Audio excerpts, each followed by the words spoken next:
Hello and welcome to the platform. We have returned. This is a show where we invite a champion in the Kingdom of Eswatini, accompanied by 4 other guests. These guests get to ask burning questions that maybe you at home want to know. In this specific episode, we have invited Sharon Maziya, who is an HR practitioner and holds multiple degrees. She is invited to share her insights on the HR business, corporate, and most importantly, mentor our guests and also inspire you at home. Please do stick around for this episode because it might be of benefit to you at home. Right about now, let's go get a brief introduction of who our participants are. Let's go. Hello, my name is Nokwanda Sibanze and I am from the Kingdom of Eswatini. Hello, my name is Neliswa Makanya and I am from Babali. Hello, my name is Claudia Kininza and I am from Ngwaluseni Eteni. I am currently a PR professional and a communication specialist. Alright, I'm a television presenter with Eswatini TV, and also on the side I'm starting up something. I'm an entrepreneur. That's something that I'm doing in the areas of agriculture. I work as a relationship manager in recruitment, but also I create content on self-development and wellness, and I just recently launched a podcast. I did not choose that. I think my career chose me. I started as a journalist and this professional just came about.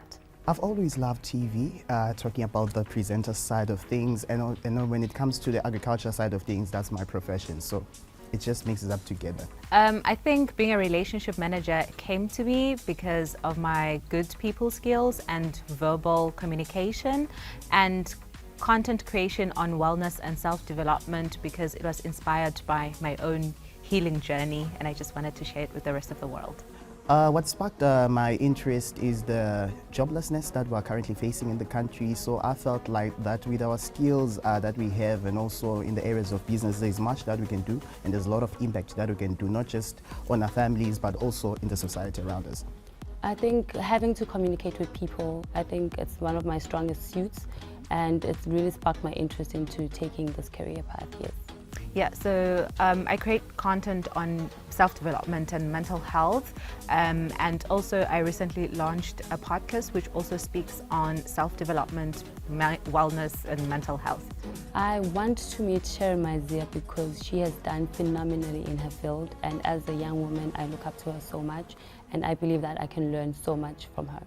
To say I deserve, I think I'd say it would be humbling for me to sit with Sharon Maziya, talking about the experience that she has, and also talking about how highly qualified this woman is and all the education space that is happening with her, and also where I am right now in my professional space. I think I'm at a moment whereby I need to meet somebody like her. She's going to give me great direction and impact. I think I deserve to sit at the table with Sharon Maziya because of her expertise.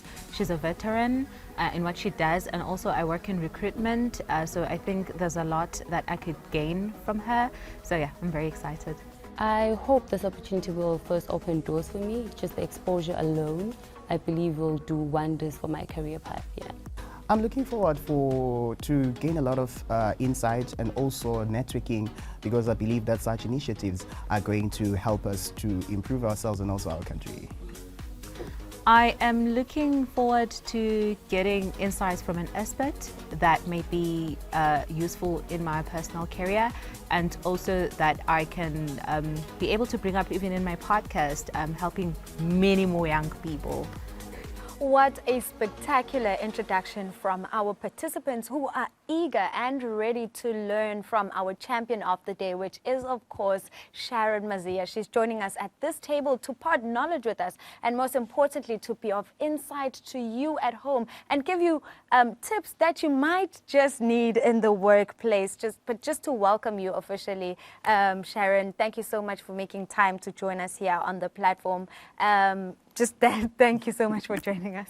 Thank you very much for having me. I'm really honored to be here. Just to start it off with, we do have a bowl of questions. That is our icebreaker questions. We're just trying to get to know you on the more playful side of things before we delve deep into, the more serious conversations. Okay. So please do pick 3 questions for me from the bowl. You read them out loud and then respond. Okay. What's the weirdest interview question you've ever been asked or asked yourself? Oh, interview question. It was... That one you spoke about the other time. I'm trying to remember. The son's girlfriend. Oh, yes. Now I remember. Yes, and I was live on radio. I was asked that how would I respond to my son bringing his girlfriend through, etc. And then they also asked me, that's actually true, then they also asked me when I started my relationship with my husband.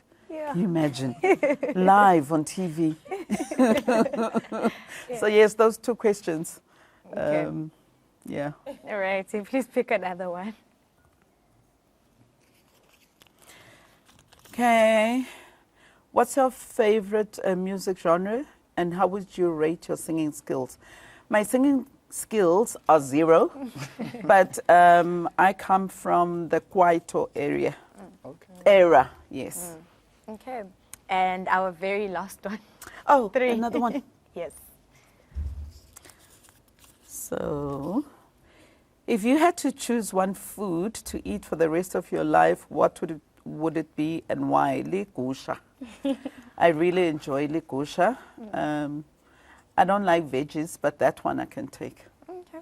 Yeah. All righty. Now that we know all of that, very interesting details about you. But, you know, one impressive thing about you is your career.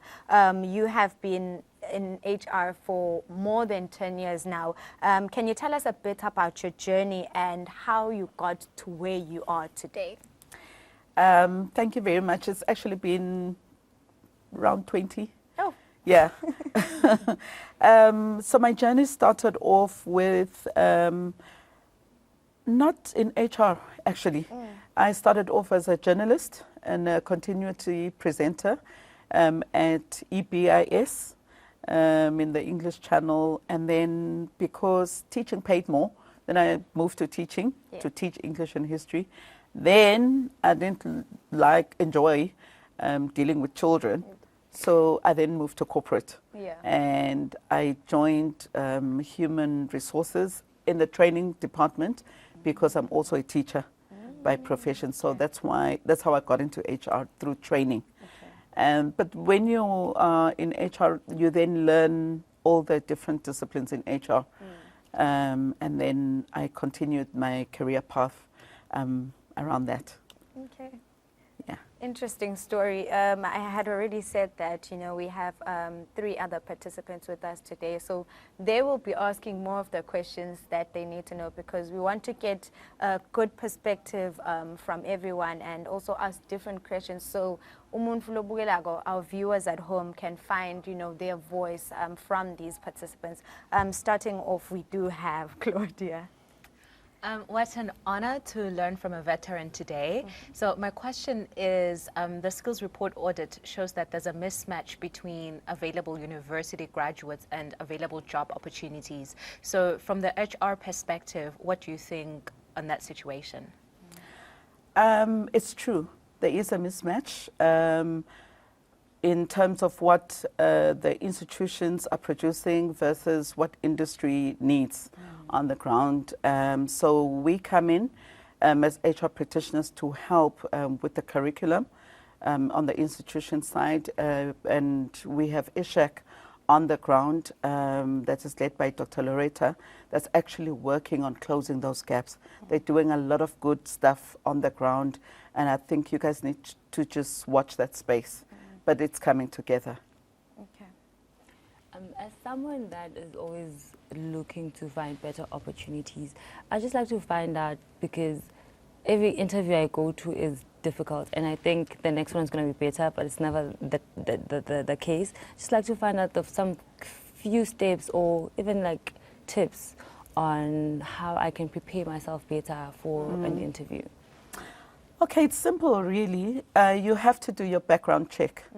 Don't take it for granted that you will know everything that needs to be known. So make an effort to find out about the organization that you have applied to and what they're most likely to ask you.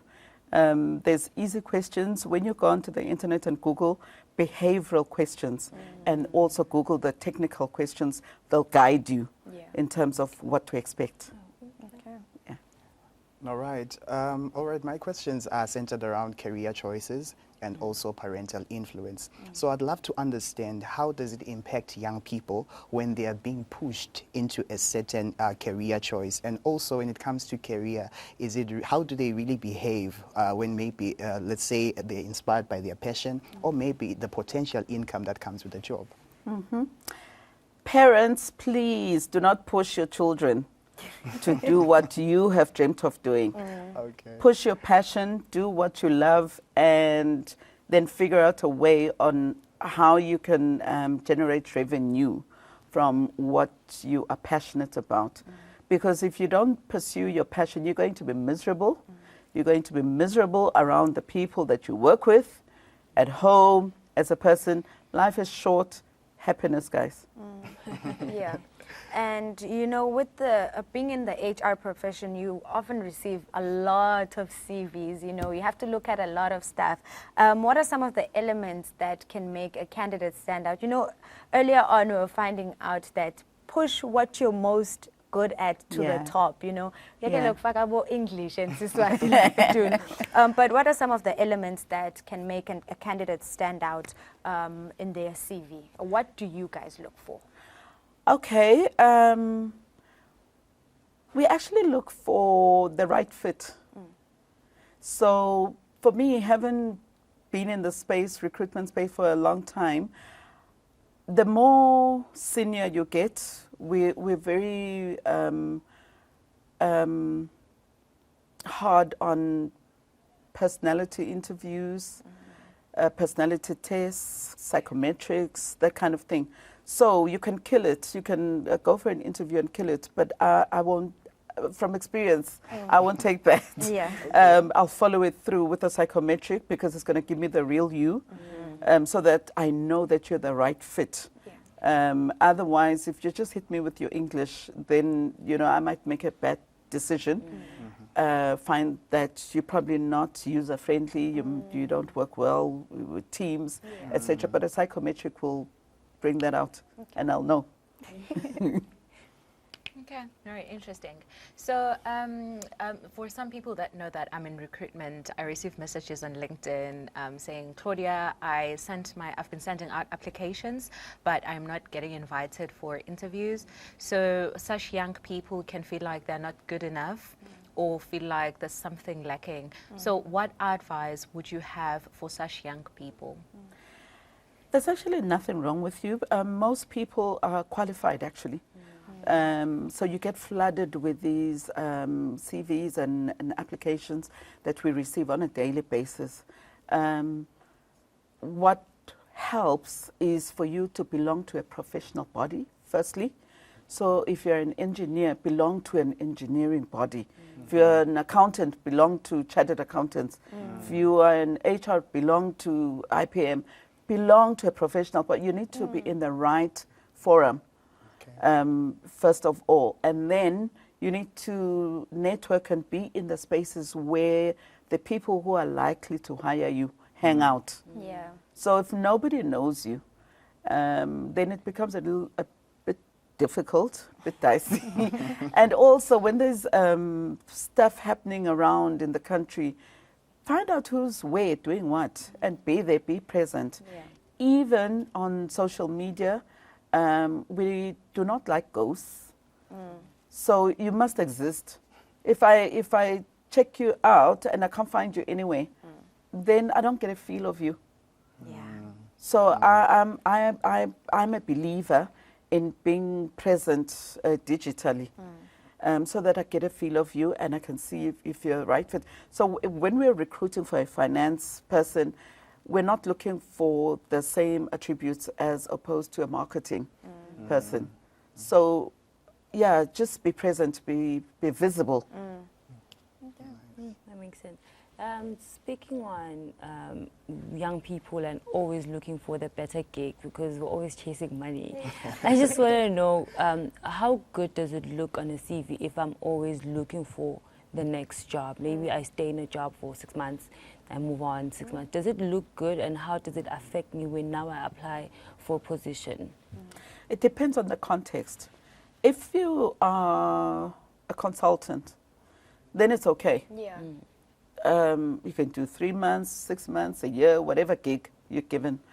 But if you are employed, whether permanently or on contract, then it says a lot if you're jumping a lot.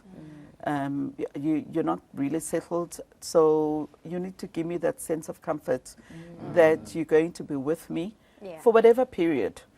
But I can't, a bit of stability helps. Yeah. All right, so I've noted that many people usually complain about interviews, most particularly because they are afraid of the questions that are being asked, from these interviews. So I would really love that you can help us to understand, how do we deal with difficult questions in the interview space? Maybe they're asking about what happened where you last worked, maybe why do you want to join the company? And let's also say maybe I was fired from my previous job. How do I deal with the interview questions that I'll find in that panel? Okay, so principle number 1, just always tell the truth. Yeah. Don't lie in an interview, because there's ways of finding out. Yeah. We do background checks, etc. So there's no way you can get away with that. So, however, in the interview itself, try to be brief. Yeah. Don't dwell on the wrong things that you've done. Just touch on it a little bit, and then speak more about the positives. What you bring to the table, what value are you bringing to the organization, as opposed to why you left. Because your story. We will see whether we need this resource, what it is that you bring, and really interviewers are usually fair people, regardless of your past, so long as you're honest. Okay. All righty, thank you so much for that one, Sharon. We will be taking a short commercial break. When we return, our panel definitely has more questions, and I hope that we will be receiving the right responses from you, but that is only when we come back.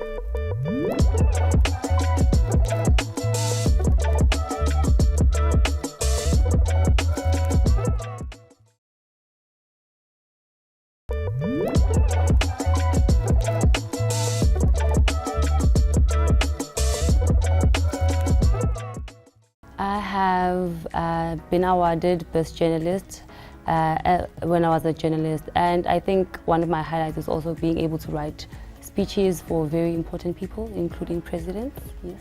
Okay. Let's talk about television itself. When it comes to that, when you talk about the selection process and everything that happened, it was more than 1,000 people, 1,400 people, and I was among the top 10 of the people that were selected to be presenters of Eswatini TV. So that's my highlight on that space. I think it has been being able to work in the Western market, and also with the content creation and wellness, it has been being able to help young people find meaning, purpose, and also just help them with their healing journey. Besides my job, I do work with the entertainment industry of the country. I love working with creatives, and currently I'm doing that as well. During my spare time, I just enjoy spending time with my family, with my friends, and of course, spending time at church. I love reading, listening to a podcast, taking walks, but at the same time also watching cartoons. Yeah. In my spare time, I sleep because I do a lot with work and my other side hustle. So in my spare time, I spend time with my family and just relax. Welcome back. Today hosting us is Happy Valley Hotel, which is situated in Eswatini, deep in the valleys of Eswatini. It's definitely a space that you can enjoy. Please come out here to see what they offer, because they do offer very, very beautiful things for you and your family. Or if you just want to enjoy good food, this is definitely the place to be. But other than that, we are still holding a conversation with a champion, a very prominent figure in the kingdom of Eswatini. and she is here to share her insights, you know, on the business and the corporate space, and most importantly, be of benefit to the guests that are seated here with me today. Sharon, we're talking managing difficult bosses right now. Sometimes, you know, when you're hired into a space, and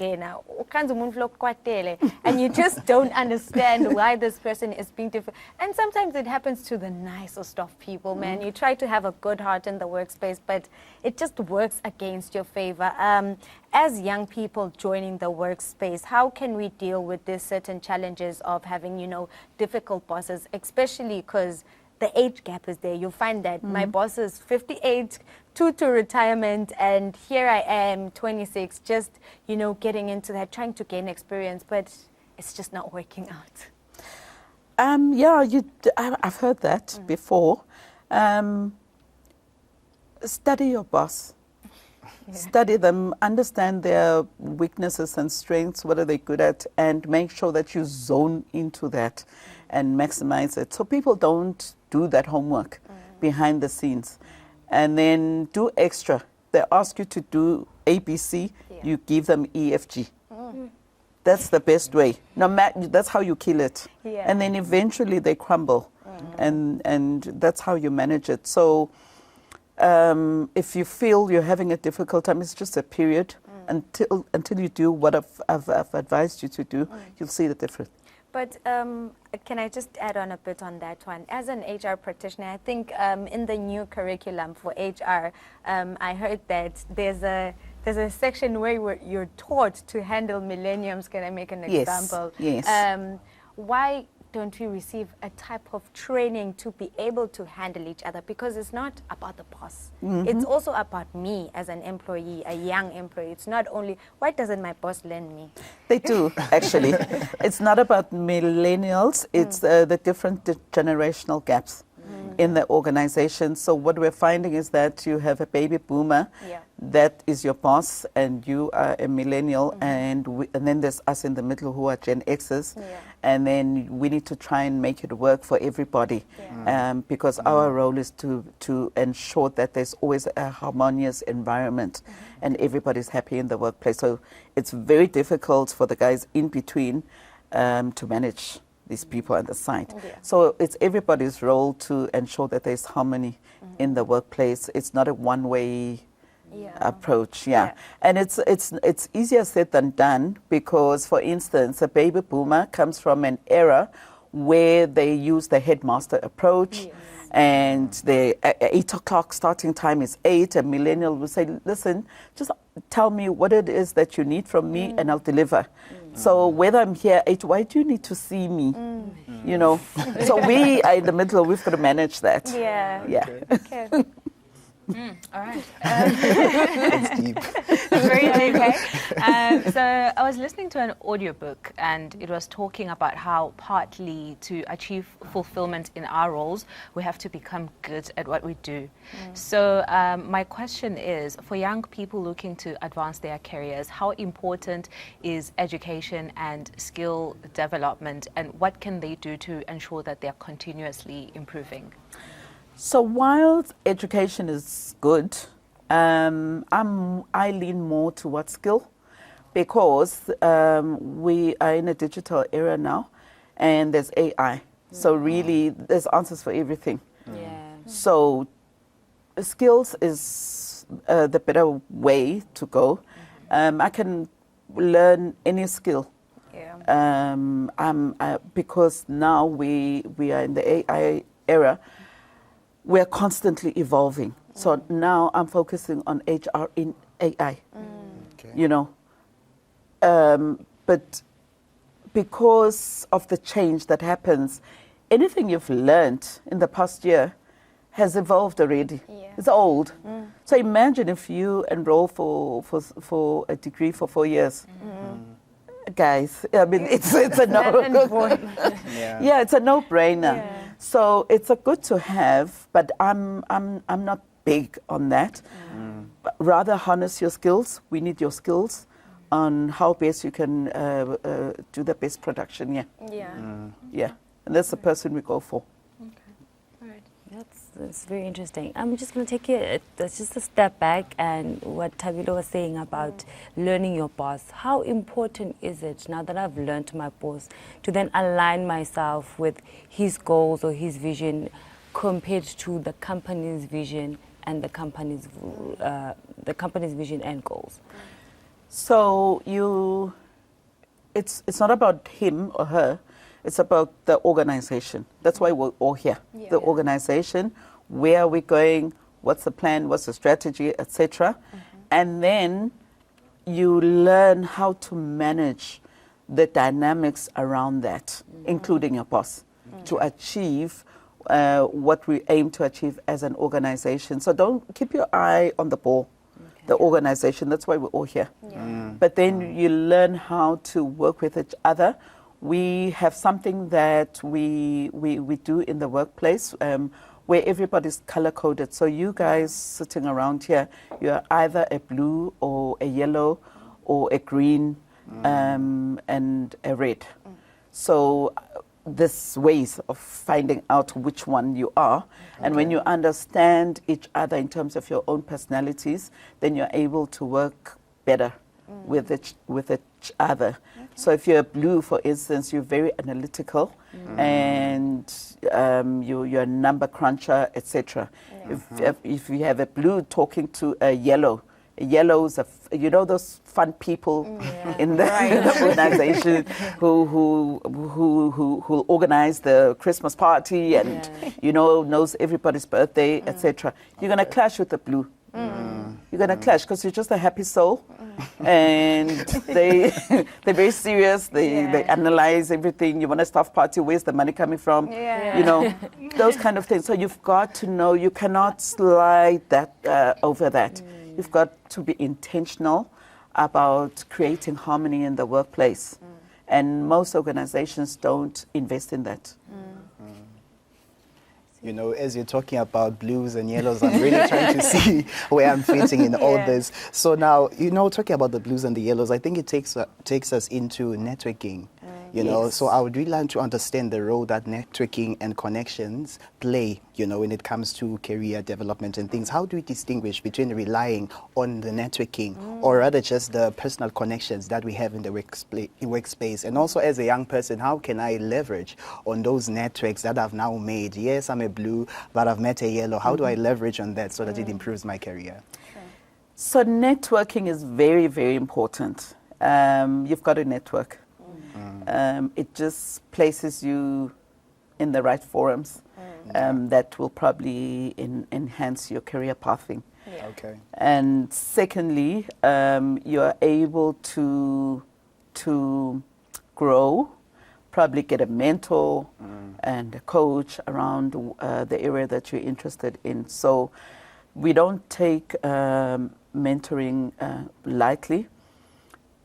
Be in the right spaces. Okay. So find out what's happening in the country from January up until December. Where can you place yourself? Where do you need to be seen? And if you're introverted, get an extrovert friend to tag along. You know what you're aiming for. You know why you are attending this particular function, but you're not very comfortable with striking conversations. So tag me along. I'm happy to eat and enjoy a good meal, but to give you the support that you need. So those are the kind of things that you do. Get yourself a mentor and a coach and make sure that you network with the right people. Be visible. And if there's one question that I have, but it's very unfortunate that you have to be the one that answers it on behalf of everyone, I guess, in the corporate space. In Eswatini, it seems like it's easier to secure a job when you have one. Like, it's easier to jump from one job to the next instead of getting someone low unemployed, maybe in Kashayena. You're always taking from, a person who already has. And oftentimes, you find that a position is advertised and then they do an internal recruitment. I'm like, what was the point? You have those kind of situations that put us in a place where we feel like it's just unfair. Why not pick us? Sifunzile, we're looking for the jobs, but it hardly ever happens. Why is it so, and why do we have such situations? Sorry.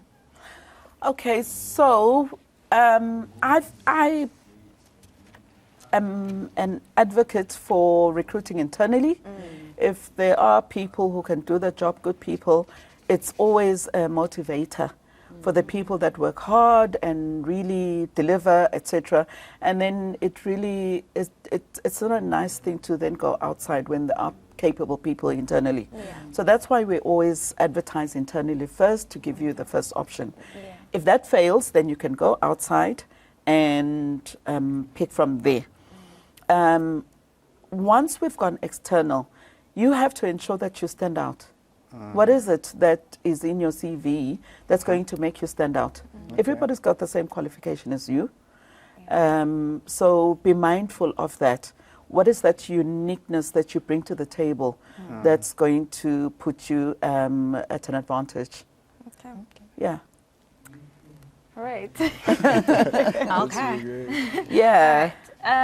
So I just want to take you a little bit back to the rookies, the newbies in the industry. So for a lot of young people, and I would say especially in the case of Eswatini, they enter the workforce through internships. So what advice would you have for young people? Like, how do I get an internship opportunity? Once I get it, how do I make a long impression as well? How do I leave my mark? Yeah. So firstly, it's a good thing to intern. You're most likely to get a permanent placement if you've interned before, because most organizations don't have the time to be teaching you the work that needs to be done. So during your vacation, don't sleep at home for 3 months. Volunteer. If you can't get into some kind of internship program, volunteer. Do something, be seen, visibility. Then you get to harness your skills, because the theory that you come with from tertiary is very different from practical stuff that you need to be doing. So, for instance, what example? Maybe engineering, IT, those kind of things. It doesn't matter which discipline you're in. You need to dirty your hands and, do things wrong, so that you learn from your mistakes, etc. It's very different from the theory that you learn. So even if you have finished and you're no longer eligible for internship, apply for graduate trainee. Graduate trainee is probably 1-2 years. You're learning. Don't be quick to look for money when you don't even know how to do the job. You're learning. How do you leave a lasting impression? Volunteer. That's my secret to you. Volunteer. Do all the stuff that people don't want to do. So just, oh no, I'm available. I'll do this. Don't worry, I'll help.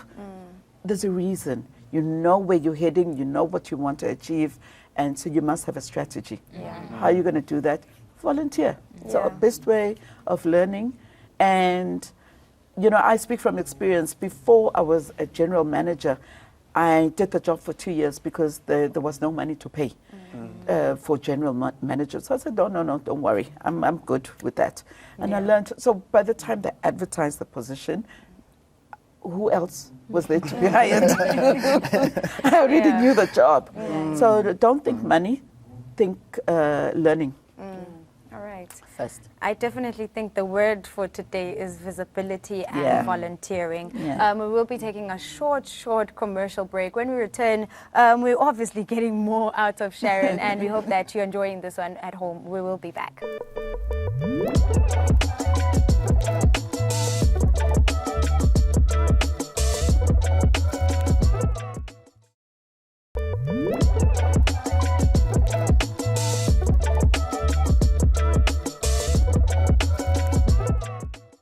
I'm inspired by young people. As a young person, I think it's easy to be inspired by people your age, and they are so creative and just so interesting that they inspire me so much. What I've noted of late with our young people in Eswatini, I think our young people are pioneers. When you look at what they are doing with their skills, with their talents, and with their passion, it's just out of this world. We are pioneering great things. I think young people of Eswatini are very entrepreneurial. They have good work ethic. They are passionate as well. But I would say that I think they would be a little bit more driven and resilient when it comes to pursuing their goals. I really do believe that young people in Eswatini especially are very talented and there's so much potential. And I believe that now they are actually doing what it takes to put themselves out there and follow their careers. I think I'm the first pioneer we are talking about here. There's a lot that I'm going to do in the media space and also in the agriculture sector, which is going to impact young people and everyone in Eswatini in a way that has never happened before. I would like to be the best at building communities for young people, especially for self-development and wellness.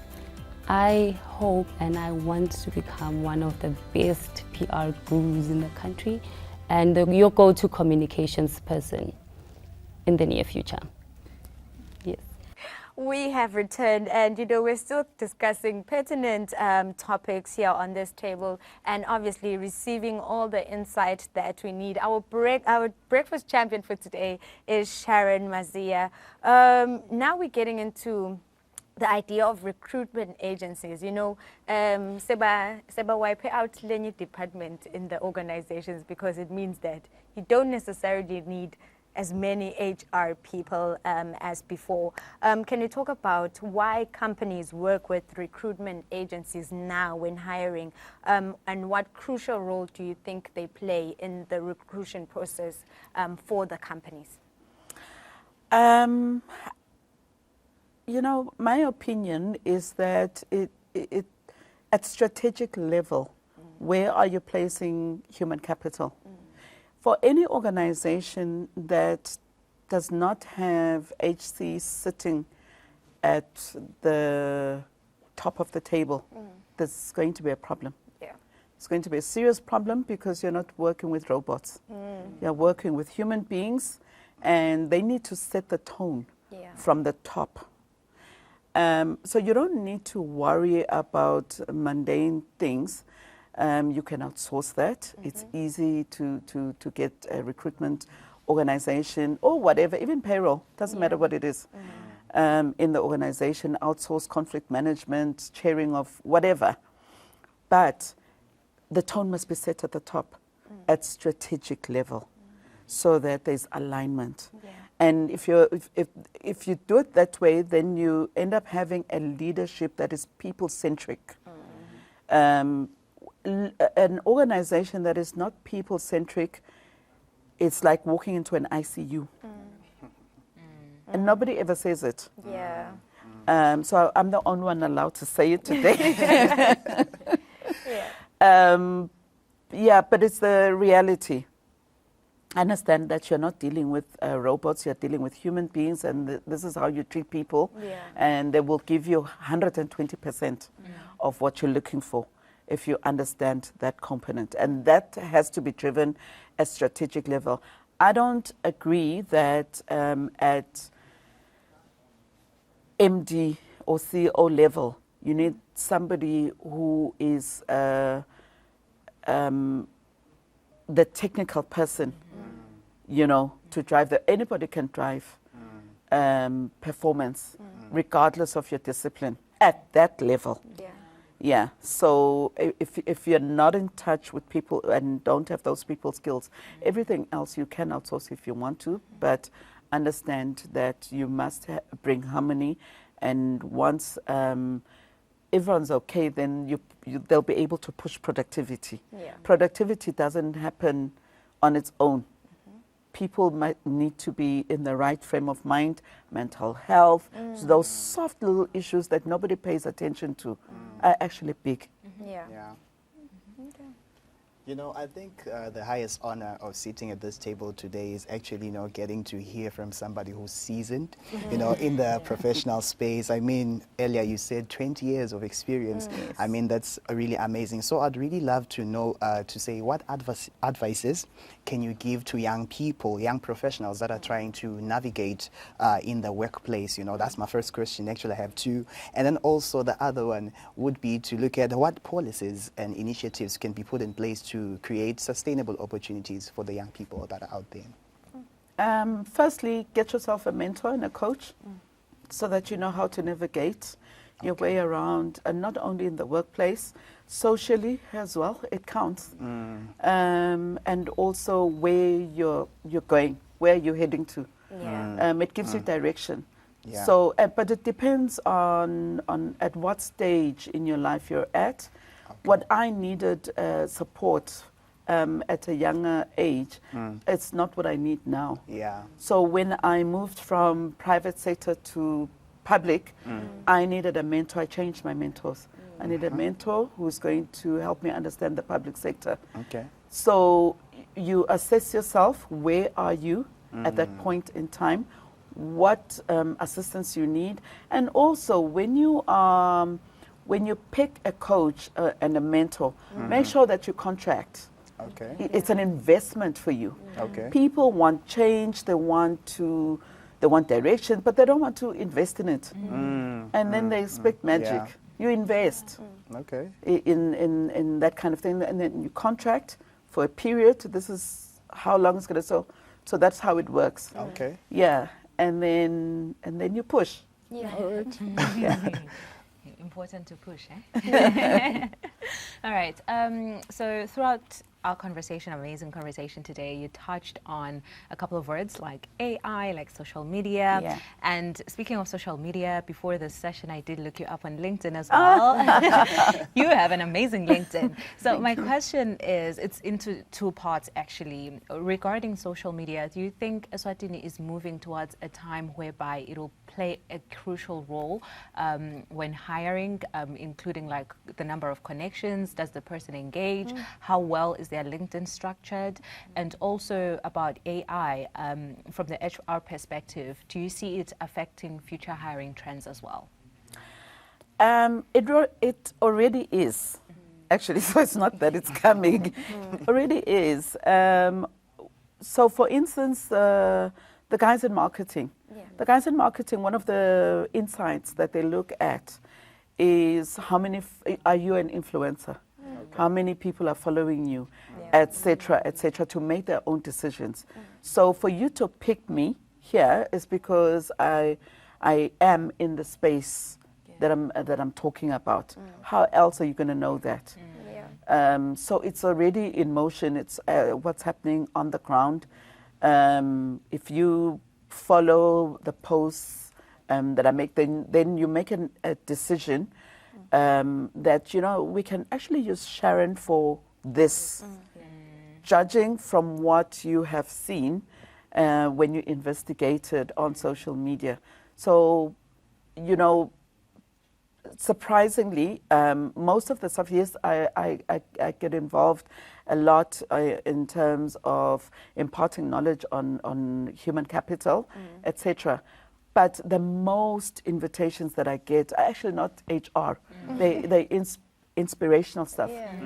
Yes, as opposed to HR. So technically, yes, you can call me in. I'm happy to assist because I know so. But the mostly because when you do your insights on social media, you'll be able to see who's following you at the geographically where they're placed, age-wise, who are the biggest followers for me. So I can make my own example that the largest followers in terms of my profile are your age group. It's not my peers. And there's a reason why. It's because you guys still want to learn from me. My peers think, what can Sharon tell me? Because we're the same age. So I study that.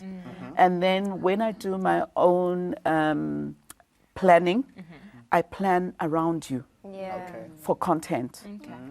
So it's already happened. That's how I plan my year in terms of content. Can I just say can I just say thank you, because as young people, I'm a young person as well, you know, you have conversations so much and they're like, oh, I don't want to come across as loud or too out there. So you sharing those insights is very helpful. So thank you. Yeah. Very, very, very helpful. I want to touch on a topic that is not really discussed much, unfair dismissal. And I feel like most young people rush to say unfair because we don't really know where the line is drawn. So I want to understand, and I'd like to ask you that, how when is unfair dismissal unfair? And when is it rightful dismissal? Yeah. Okay, so that's an easy one. Every workplace has got processes and procedures and policies. If you don't follow that, it's unfair. Yeah. So know your policies. They clearly articulate what needs to be done, how it needs to be done, etc., etc., etc. So if there's my belief and my principle, and the people that I influence around me is that whenever you have a case, I'd rather we lose it on merit, but not lose it unprocedurally. I'll kill you. I'll kill you with my hands. Please, not unprocedurally. Because it means you're not paying attention to detail, you've missed a few steps, you've taken a shortcut, whatever. Yeah. Do that well, and then it will be decided on merit whether it was unfair or not. Yeah. Yeah, but don't ever get it wrong procedurally. Okay. And you know, Sharon, earlier on, you expressed the idea of, you know, continuous learning, because things develop, things change. Yes. And for you, you have multiple qualifications. And someone might ask, how this? And it's like this. It's all over the place.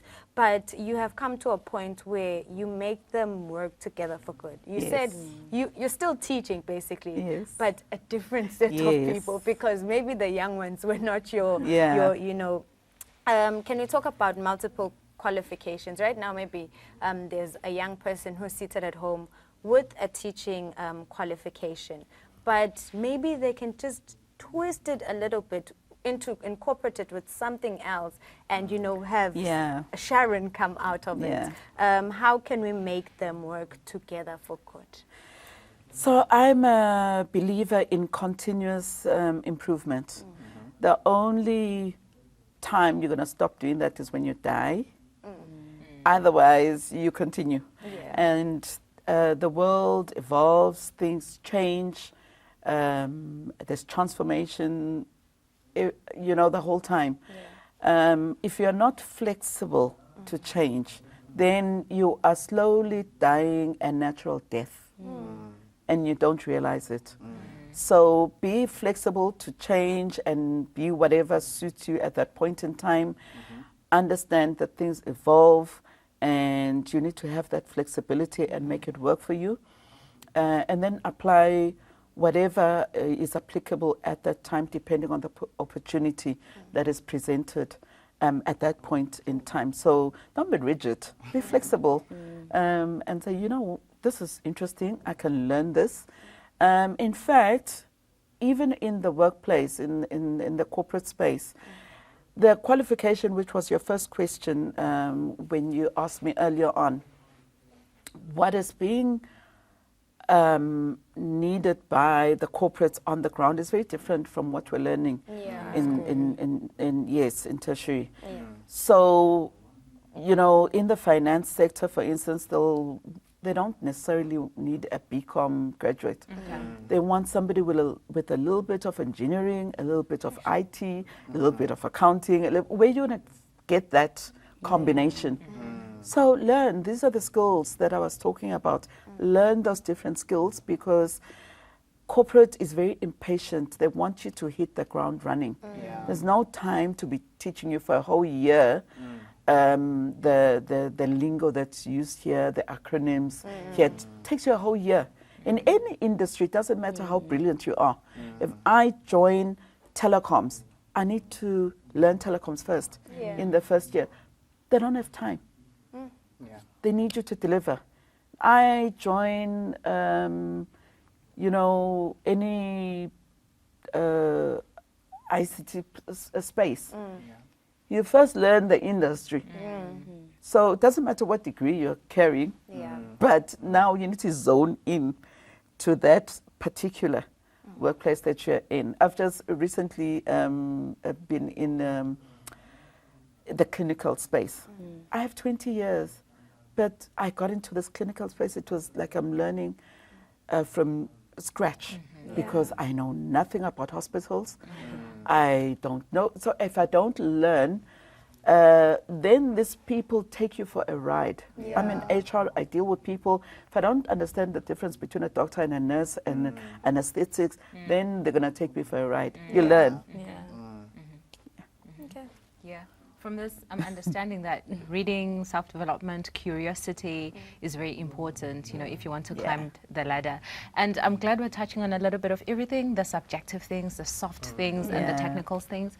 And speaking of climbing the ladder, this is going to be a little bit of more like a personal question, that we want to climb the ladder. We also want to be happy and be fulfilled in our careers, you know. So just to also help young people out there, I'd like for you to share some of the things that you feel like have been super achievements for you that make you feel fulfilled with your career, outside of money, of course, so that, you know, young people know what's there to chase outside of money when pursuing careers. Yeah, I think I've been very fortunate. I've been very fortunate in that I've been able to pursue what gives me a kick. Yeah, so I haven't been confined in any space. And I think starting off with when I kicked off my career in the communication space, I grew up in an era where Michael Jackson was it, you know, and that was the first assignment when I was working for EBIS, where Michael Jackson came to Eswatini. And I was very junior, and actually as an intern, I think at some side, so I didn't qualify to even cover Michael Jackson, but I made a way, found a way of making sure I'm at the airport to make sure that I cover him until he leaves. So that was the highlight for me. In the communication space. And then I moved to human capital. And I think the highlight for me has always been transformation in the human. So once there's a need to restructure, it's a horrible time for everyone. People think they're going to be fired and etc. So the component of transformation for me is always the highlight in the different organizations that I've learned. And then just getting people to be settled and be comfortable with the change. That for me has been my highlight. And then lastly, just running my own business and just doing things my way has been nice. All right. See, I think, you know, this conversation could definitely go on, and there's a lot to learn from you, Sharon. Would just like to lastly thank you so much for making your time. I think all the bits and pieces of advice are just in the whole conversation, because I can't ask you what's your advice to young people, because you already heard it. Just find yourself in the right space, in the right time, be visible. Networking is so important, and it makes us who we are today. Thank you so much. We're very, very humbled to be seated at this table. Well, I am. Let me speak for myself. We're very humbled to be seated at this table with you, and thank you so much for sharing your insights, and most importantly, giving us your time. Thank you very much.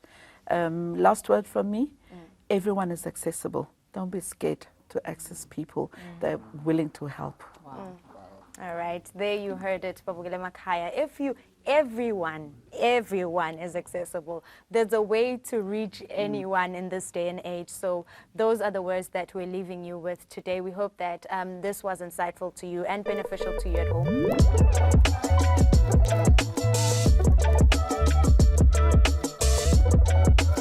The advice that I got from our mentor that I'm taking home is how she really emphasized that we really need to be out there. We need to show ourselves. You need to make sure that you are visible.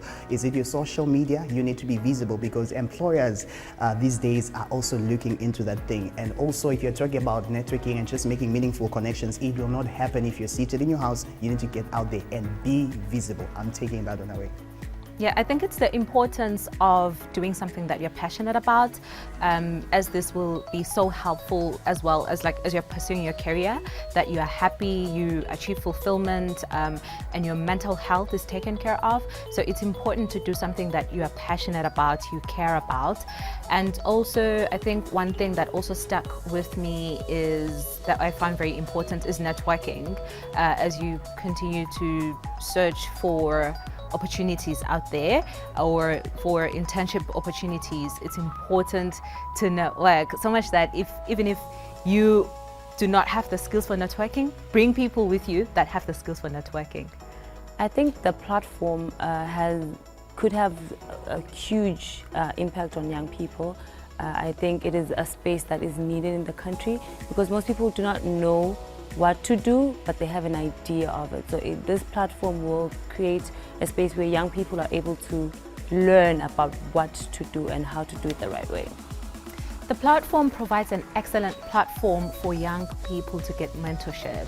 It was discussed that mentorship and coaching is very important, and I believe that this platform is a great place, a starting place to receive that kind of mentorship, getting expertise from people that have been there, done that, so that we do not repeat the same mistakes and we are better equipped in decision making moving forward. The advice that I received from our mentor today, first was safe. Secondly, be advanced but do not depend on technology, and have fun. The platform presents an excellent forum for young people to actually learn and be impacted on how they can channel and drive their careers, and also how they can just shape up themselves, for the career that is so transformative, so that they can set themselves up at a place of their advantage and have sustainable career opportunities.